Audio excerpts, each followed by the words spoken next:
العليم من الشيطان اللعين الرجيم. بسم الله الرحمن الرحيم. الحمد لله رب العالمين. الصلاة والسلام على أشرف الأنبياء والمرسلين خاتم النبيين وشافع المحشر سيدنا المسدد بشيرنا الممجد نذيرنا المؤيد المصطفى الأمجد المحمود الأحمد أبي القاسم محمد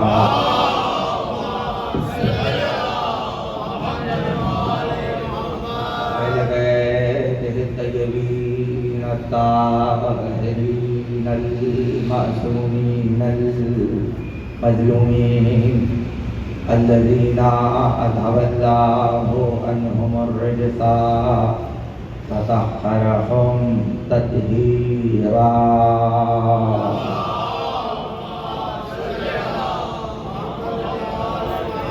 ولعنة الله على أعدائهم وغاصب حقوقهم ومنكر فضائلهم أجمعين. أما بعد فقد قال الله سبحانه وتعالى في محكم كتابه الحكيم وقوله الحق. بسم الله الرحمن الرحيم. إن إبراهيم كان أمة صلوات.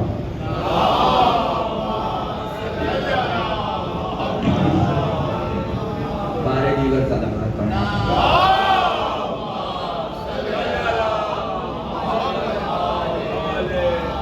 آج کی مجلس سجدہ بیاد محسن اسلام بہدت البلد سید بطحہ رئیس قریش شریف عرب و حجاز ابو الائمہ کفیل رسالت محسن رسول والد علی حضرت ابو طالب صلوات اللہ علیہ وسلم.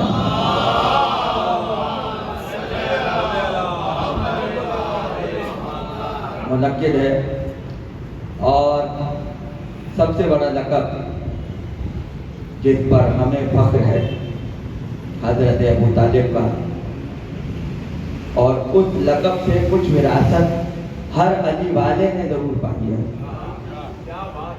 اور وہ لقب ہے کافر اعظم. کافر اعظم. ہمیں اس بات پر فخر ہے کہ ہم بھی ابو طالب کے کافروں میں شامل ہیں. کم سے کم ایسے مسلمان تو نہیں ہے کہ کلمہ پڑھیں یزید پیدا کریں، پھر کلمہ پڑھیں یزید پیدا کریں.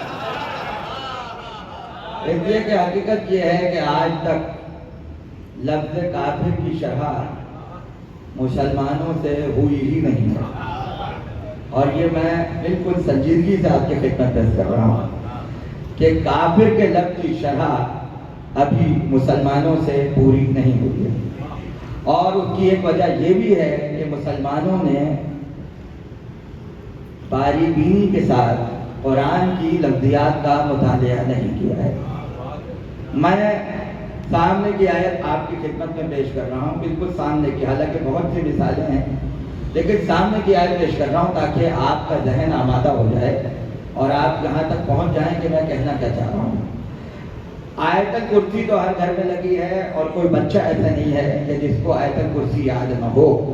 میرا سوال یہ ہے کہ آیت الکرسی میں یہ جو آیت ہے لا اکراہ فی الدین قد تبین الرشد من الغی، دین میں کوئی زبردستی نہیں ہے، دین میں ہدایت اور گمراہی الگ الگ کی جا چکی ہے. اب اگلی آیت کیا ہے؟ وَمَن يَكْفُرْ بِالطَّاغُوتِ وَيُؤْمِنْ بِاللَّهِ، اور وہ جو طاغوت کا کفر اختیار کر چکے ہیں. نہیں اور فرمایا وَمَنْ يَكْفُرْ بِالطَّاغُوتِ، اور وہ جو طاغوت کا کفر اختیار کر چکے ہیں، وَيُؤْمِنْ بِاللَّهِ، اور اللہ پر ایمان لا چکے ہیں، وہ اللہ کی ایسی مضبوط رسی کو پکڑے ہوئے ہیں کہ جنہیں کوئی کھول نہیں سکتا، جو چچرا کو کوئی الگ نہیں کر سکتا. ارے بھائی اللہ کے کافر تو چنے ہیں، یہ طاغوت کے کافر کہاں سے آ گئے؟ اور فرما رہے ہیں وَيَكْفُرْ بِالطَّاغُوتِ، جو طاغوت کا کفر اختیار کرتے. خدا کا شکر ہے کہ یہاں طاغوت کی جگہ ابلیس نہیں ہے، یہاں طاغوت کی جگہ شیطان نہیں ہے. اس لیے کہ اگر یہ اللہ کہتا جو شیطان کا انکار کرتے ہیں اور اللہ پر ایمان رکھتے ہیں، وہ مضبوطی کی رسی کو تھامے ہوئے ہیں، مضبوط رسی کو، مگر یہاں اللہ نے طاغوت کا لفظ رکھ کے قیامت تک کے لیے اس راستے کو کھول دیا کہ جو بھی منکر رسالت ہو وہ طاغوت ہے، جو منکر توحید ہو وہ طاغوت ہے، جو منکر امامت ہو وہ طاغوت ہے. اب سمجھ میں آیا؟ صرف ایمان لانا کافی نہیں ہے، جب تک طاغوتوں سے کفر کا اقرار کیا جائے کوئی ایسا کافر ہو کہ بھی مسلمان نہیں.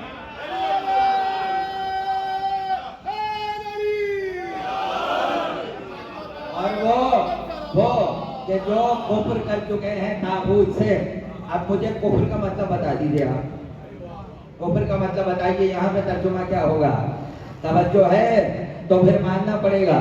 کافر سب ہیں، کافر سب ہیں، مگر دیکھنا یہ ہے کہ کون کس کا کافر ہے، کون کس کا کافر ہے. تو آیت الکرسی میں بھی دو طرح کے کافر ہیں، ایک وہ جو اللہ کے کافر ہیں، دوسرے وہ جو طاغوت کے کافر ہیں. اب جب دونوں کافر طے ہو گئے تو پھر بیٹھ کر فیصلہ کیجئے ابو طالب کون سے والے کافر ہیں اور ہم اور آپ کون سے والے کافر ہیں. تو بھائی کون سا طاغوت ایسا ہے جس کا انکار ابو طالب نے نہ کیا ہو؟ لات کا انکار کیا، عزا کا انکار کیا، ابو جہل کا انکار کیا، ملشیرہ میں بٹھا کے ابو لہب کا انکار کیا. وہ اتنوں کا انکار کر کے کافر ہے، ہم بھی بڑوں بڑوں کا انکار کر کے کافر بنے.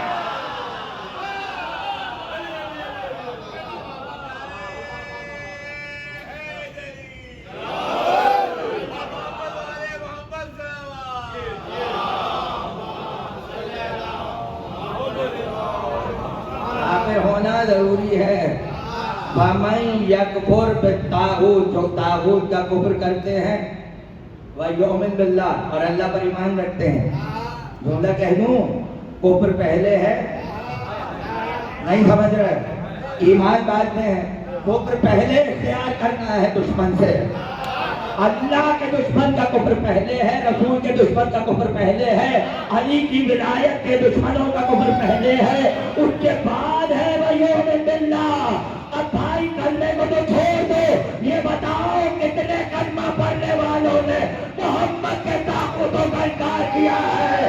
سوائے ابو طالب کے کوئی نہیں ملے گا جس نے شاعری سے بھی کفر کیا ہے، شاعری سے بھی انکار کیا، عمل سے بھی انکار کیا، اور اپنی اولادوں کو بھی لے آئے.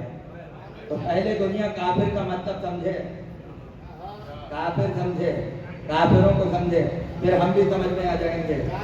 اور اگر پتہ چل گیا کہ ہم کافر کیوں ہیں تو دنیا ہمیں کافر کہنا چھوڑ دے گی. یہ کہ کفر کے پردے میں کچھ اور ہو رہا ہے، کفر کے پردے میں کچھ اور ہو رہا ہے. حالانکہ ایک اور پہلو اسی گفتگو کے حوالے سے ذہن میں رکھیے گا کہ ہمارے یہاں جو معروف نام ہے حضرت ابو طالب کا، وہ عمران ہے. عمران ہی ہے، میں اس سے انکار نہیں کر رہا. جہاں جہاں آل عمران ہے اولاد ابو طالب مراد ہے، چاہے وہ قوم کی آیت میں ہو، قربہ میں ہو، کہیں بھی ہو، آل عمران سے مراد آل ابو طالب ہے. لیکن ایک نام اور ہے جو ابو طالب کا نام ہے، اور وہ زیادہ کتابوں میں موجود ہے، عمران سے زیادہ، لیکن اس کا کوئی تذکرہ نہیں کرتا، اور وہ نام ہے عبد مناف. اپنے پردادا کے نام پر حضرت ہاشم کے والد کے نام پر عبد مناف، ابو طالب کا نام ہے۔ تو اب دو عبداللہ ہیں، دو عبد ہیں گھر میں، بڑا عبداللہ ہے، دوسرا عبد مناف ہے، عبدین، توجہ ہے۔ تو اب آپ یہ سمجھ لیجیے کہ جہاں لات کی پوجا ہو رہی ہو، عزا کی ہو رہی ہو، منات کی ہو رہی ہو، 360 بت لگے ہوئے ہوں، ان کے درمیان میں عبداللہ، ان کے درمیان میں عبداللہ، اور بتا دیا جتنوں کو تم مان رہے ہو اس میں ایک کا بھی نام ہمارے خاندان میں نہیں ہے، اور ایسے بتوں کے ہوتے ہوئے عبد المطلب کے گھر میں ہے عبداللہ۔ اب دنیا پوچھے کہ تو اتنے بت پرستوں کی آبادی میں یہ کون سے اللہ کا عبد پیدا ہوا اور کس کے گھر میں آیا؟ تو پیغمبر کے والد عبداللہ اور ابو طالب عبد مناف۔ مناف کا مطلب کیا ہے؟ توجہ کیجیے گا، مناف کے دو مصدر ہیں اور دونوں میں فضائل ابو طالب ہیں، دو مصدر ہے مناف۔ مصدر کا مطلب کیا ہے؟ Root word. پہلا ہے نوفا، نون واو فے، اس سے بنا ہے مناف۔ دوسرا روٹ ورڈ کیا ہے؟ نفیا، نون فے چھوٹی ہے، دونوں سے لفظ مناف بنے گا۔ بچوں کو بٹھا دیجیے جلدی سے، دونوں سے لفظ مناف بنے گا، توجہ رہے میری طرف۔ اب مطلب کیا ہوا؟ نوفا سے جو بنے گا مناف، اس کا مطلب ہے اولو، بلندی، بزرگی، اور وہی علی تک پہنچتی ہے۔ اولو میں اور علی میں بھائی واو کا ہی تو فرق ہے۔ تو یہ یعنی مناف کے معنی بھی ایک طریقے سے علی کے ہیں، اولو کہہ لیں، لغت میں اولو ہے، توجہ ہے، اور دوسرے معنی ہیں نفیا یعنی نفی ہے۔ تو مناف وہ کہلائے گا جس کی نفی کی جائے، جس کا انکار کیا جائے، اسے کیا کہیں گے؟ مناف۔ دونوں نام اللہ کے ہیں، توجہ رہے۔ مناف اللہ کا انکار ہوا یا نہیں؟ بھائی توجہ رہے، جہاں تک میں پہنچانا چاہ رہا ہوں، مناف اللہ کا نام ہے۔ لات بنایا، نفی ہوئی یا نہیں؟ عزا بنایا، نفی ہوئی یا نہیں؟ بت بنائے، اللہ کی نفی ہوئی یا نہیں؟ غیروں کو سجدہ کیا، اللہ کی نفی ہوئی یا نہیں؟ یعنی غیر اللہ بنا کر اللہ مناف کہلایا۔ کہاں بیٹھے ہیں آپ؟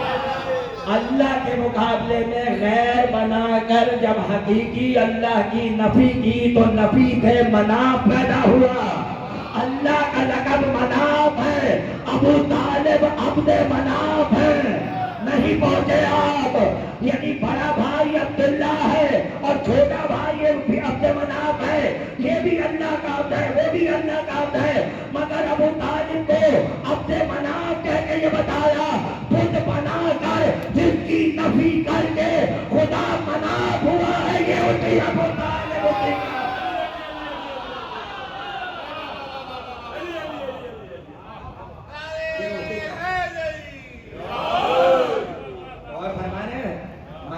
جس کی نفی، اچھا بھائی بہت سے لفظ ہمارے ایسے ہیں، مجھے یاد نہیں پڑتا میں نے کبھی ایک ممبر سے تذکرہ کیا ہو، لیکن بات آ گئی ہے تو سن لیجیے۔ اب جب کسی کی نفی ہوگی، اس کے لیے عربی میں اتنے لفظ ہیں کہ اگر میں آپ کو گرمانے پر آؤں تو آپ سمجھ جائیں گے۔ کفر بھی ہے، نفی بھی ہے، مناف بھی ہے، بہت سے لفظ ہیں۔ اسی میں ایک لفظ ہے عابد۔ عابد کا مطلب آپ سمجھتے ہیں عبادت کرنے والا، یہ مطلب نہیں ہے، توجہ کیجیے گا۔ عابد کا مطلب ہے انکار کرنے والا۔ کیا مطلب ہے؟ انکار کرنے والا۔ پروردگار نے کہا قل ان کان للرحمن ولد فانا اول العابدین۔ اول العابدین، حبیب کہہ دو اگر رحمان کے لیے کوئی ولد ہوتا تو تم عابدین میں پہلے ہوتے۔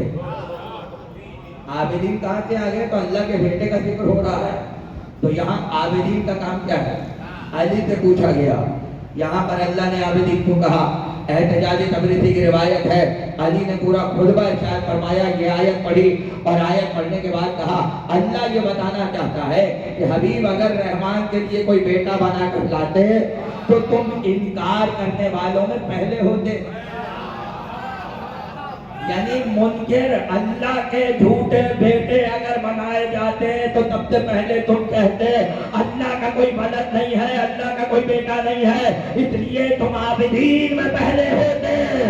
یہاں عابدین جمع ہے اور جمع دو سے زیادہ ہے. یعنی اگر کوئی ذات باری میں شرک کرے گا تو انکار کرنے کے لیے 12 کے 12 عابدین موجود ہیں.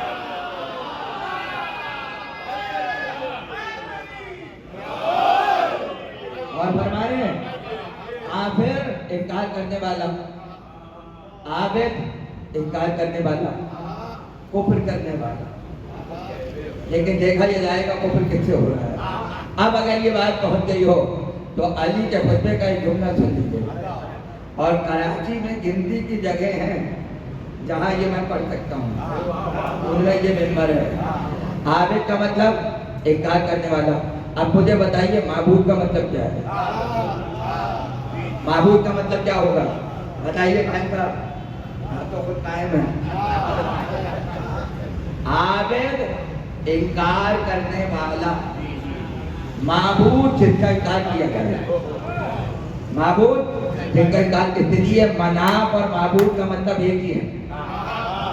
مناف کا اور معبود کا مطلب ایک ہی ہے. معبود جس کا انکار کیا جائے, توجہ رہے, اور مناف جس کا انکار کیا جائے. یعنی یہ وہ ہے جو منکر خدا کی طرف سے اللہ کا لقب ہوا, یہ وہ ہے جو مشرکوں کی طرف سے اللہ کا لقب ہوا, یہ وہ ہے جو کافروں کی طرف سے اللہ کا لقب ہوا. اب اگر علی اپنے خطبے میں یہ کہے انا العابد و انا المعبود, میں عابد بھی ہوں اور میں معبود بھی ہوں, اور چہروں کے رنگ اترتے ہوئے نظر آئیں گے. لیکن یہ وہی سمجھیں گے جنہیں عابد پتا ہو, جنہیں معبود پتا ہو. عابد انکار کرنے والا, معبود وہ جس کا انکار کیا جائے. علی نے کہا ایسا عابد ہو اپنی ذوالفقار سے بڑوں بڑوں کا انکار کر چکا ہو. کبھی مرحب کا, کبھی امر ابن عبداللہ کا, کبھی فتح مکہ میں لات و عزا کا, کبھی دشمن پروردگار کا, اور معبود ایسا ہو جس کا قدیم ولایت کا انکار کیا.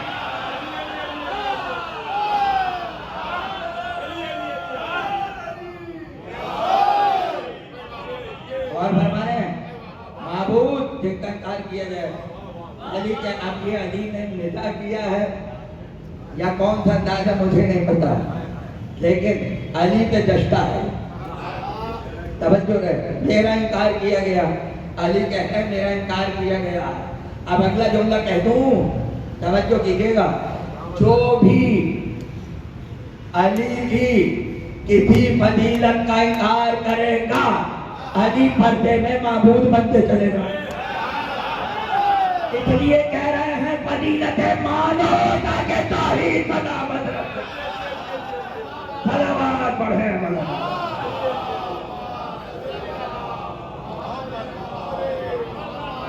اور فرمائیں اللہ کا انکار کرتے جاؤ وہ معبود بنتا جائے گا. اللہ کا انکار کرتے جاؤ وہ مناف بنتا جائے گا, اور جب مناف بنے گا تو ابو طالب اب سے مناف رہیں گے. اب ایسے میں ارشاد ہوا سورہ نحل آیت کا نشان 120, اور پروردگار ارشاد فرما رہا ہے اِنَّ ابراہیم کان امتاً. ابراہیم بالتحقیق بلا شک بے شک ابراہیم کان امتاً, اپنی ذات میں پوری امت تھے.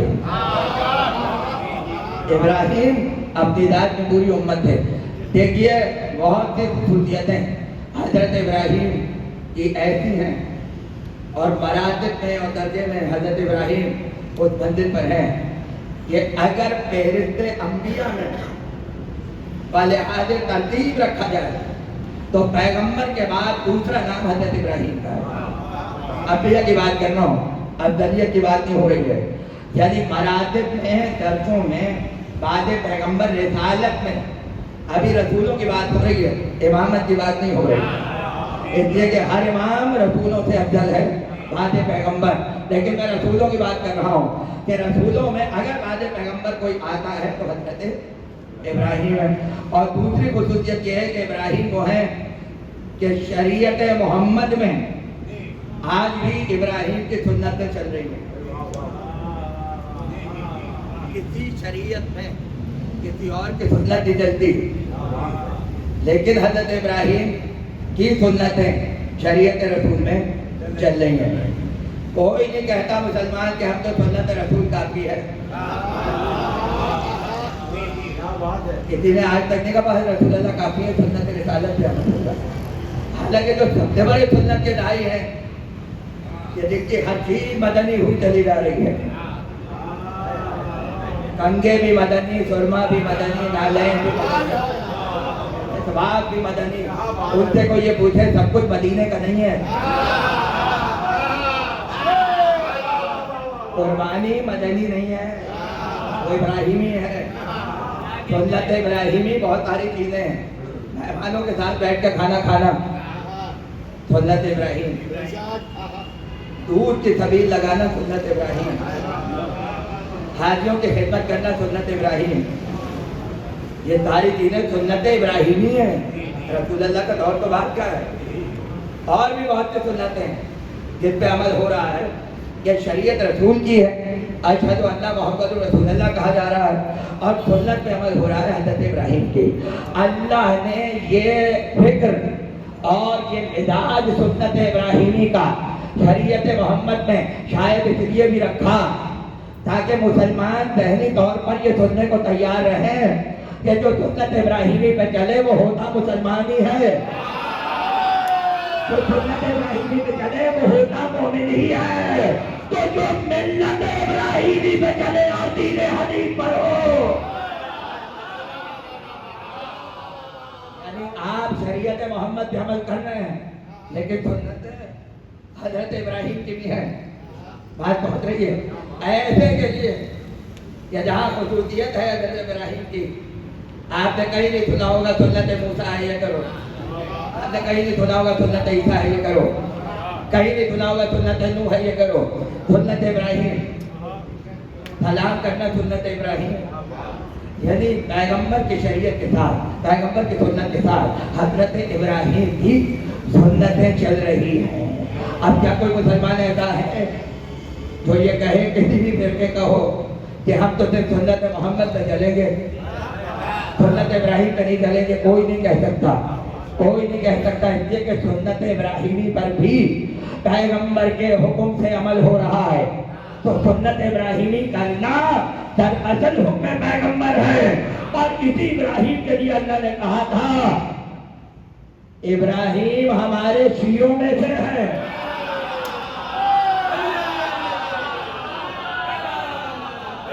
ابراہیم ہمارے شیعوں میں سے ہے. تو پتا چلا شیعوں کی سنت، شیعوں کے، اب کسی کے بھی شیعہ ہو، لفظ شیعہ حضرت ابراہیم کے لیے آیا ہے قرآن میں. اب عمل تو کرنا پڑے گا، شیعوں کی سنت پہ تو عمل کرنا پڑے گا. توجہ کیجیے گا بھائی، ایک جملے میں توجہ.